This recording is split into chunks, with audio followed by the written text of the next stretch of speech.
Preview.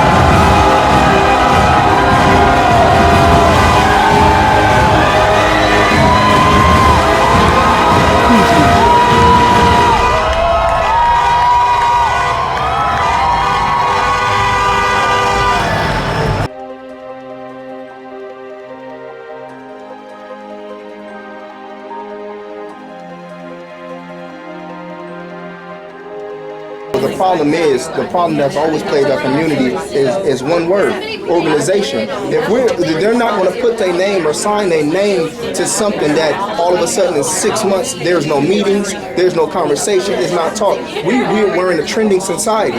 If your community is if everybody's saying, you know what, if I get in trouble, I want to call this or call this app. The more and more your name is out there, the more and more you're seen out there. We get the Al Sharptons that come down there only when there's a problem to get their name out. But a lot of people, I'm not big on that, but you know what? It calls Al Sharpton down there. Now people who not so-called awake, they're going to look at that. Right. But when you in your community and your name starts to be known and you start to be in there, and every time that there's a situation and you're showing up saying, let's fight for this, then they'll start to trust you. Right. We have to build trust first, and then these stars and then these young kids can turn to us and say, that's the leaders that we want. Exactly. We don't want the ones that's coming down here with a high profile. Right. We want the ones that's in the trenches with us every day. Those are the ones that they respect. Within the community itself. That's important.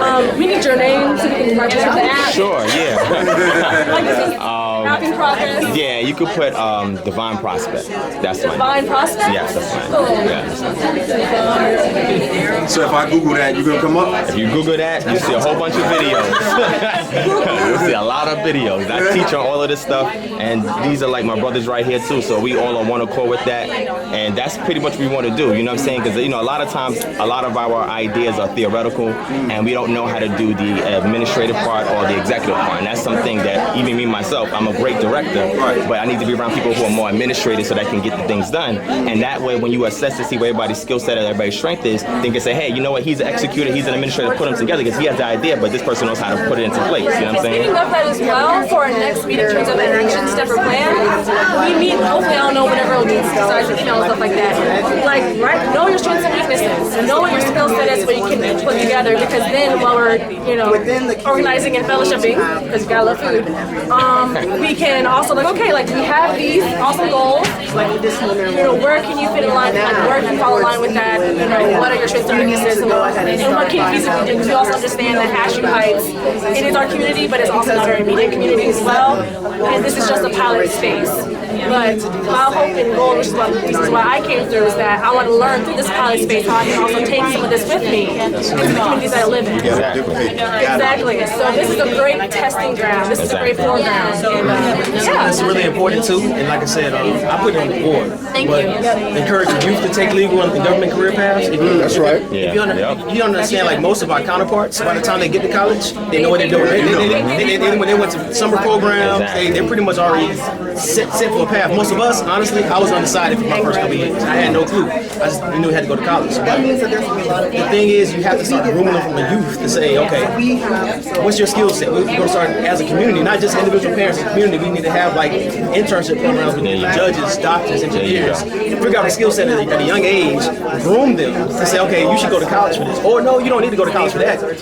Here's your trade. And we start doing this as a community. Then by the time, then we'll have that representation by the time they get older. And then also, we have to stop scaring those people out of our community. So a lot of times, people will come to our community, they go to a nice school, whatever, get money, say, yo, I ain't going back to the hood. I'm going to live in this nice neighborhood right here down the street, and there's no incentive for them to come back to give those trades to our community. So the question is, what can we do to incentivize that leadership or that tradeship programs to bring those people who are influential into our community? So that would be the next step.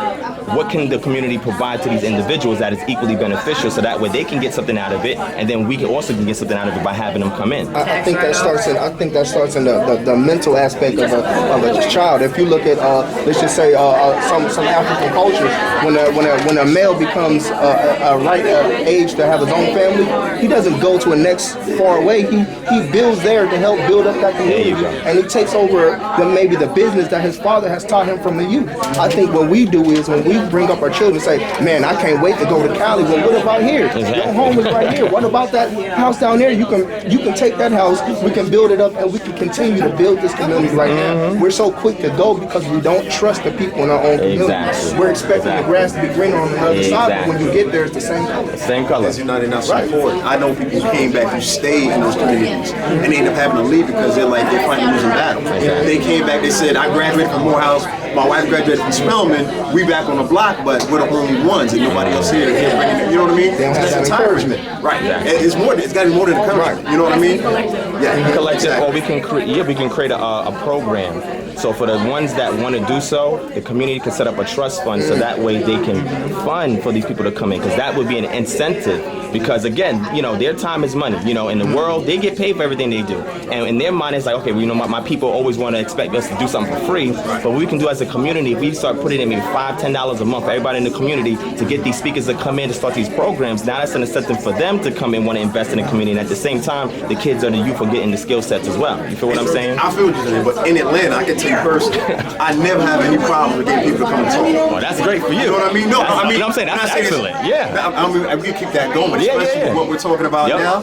Like-minded people, they see what's going on. They're marching with us, so they have no problem volunteering their time as long as it's organized, like we're doing now. You know what I'm saying? So I did it. We just did one Atlanta Parks and Rec. We just did a summer program with them. Working on the after-school program. That'd be a perfect time to have them come in and teach them about the programs. You know what I'm saying? We got to keep those things going because they're taking a lot of those programs away. Charter schools are gone, and these after-school programs are being minimized. We don't have no place or an outlet for the youth to go, and a lot of times we just want to throw basketballs at them, sports at them, but we never want to do something intellectual to make them into think tanks so they can keep so they can keep on what they're doing. You feel what I'm saying? So that's perfect. You can literally have different leaders in the community come out and actually show what they do. Exactly. There you go. Judges, doctors, and say, okay, this is what I do, and make them down to earth. Because the problem is most of our you see quote successful brothers, they sellouts. That's how they look at it. There's a lot of other brothers that's not sellouts that's willing to do it. You have to just get them out. Like I'm one of them. I'm an attorney, so and you never really know it. But I get what I'm saying, just you reaching out to a young brother saying, yo, you can do this too, it goes a long way. I think we got to go to the places where these young brothers are. Everybody go to the barbershop. Barbershops, they continue to talk these same conversations every single day in these barbershops. But what happens is when these young lawyers, when these young businessmen coming in there, let's talk to these barber owners that sit there and say, hey, why don't you come at this time so we can have the conversation with the young boys that come at this time, so that when it comes to barbershop, they have their leaders in there. Exactly, because most times they're sitting there waiting to get their haircut. Right. So that's an opportunity for information to go in while they are waiting their haircut, because that service is being performed. But like you said, I think that's a great place because everybody comes there and talks anyway. Right. You know what I'm saying? So we did. That's what's up. That's good. I'm excited, and hopefully old dude will connect with us, and maybe next week we'll resume. Yeah, you can say body politics. To govern community affairs. Okay. So the whole idea was we can build a site and know what everybody in hip hop does, and everybody have a database, a one-stop shop where you go and look at. So once we started doing that, people were like, yo, I want you to mentor my son. It's like my son just got out of jail. His father just got out. I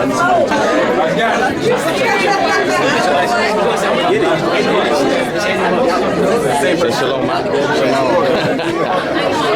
I've always thought about like, okay, but now like in the last like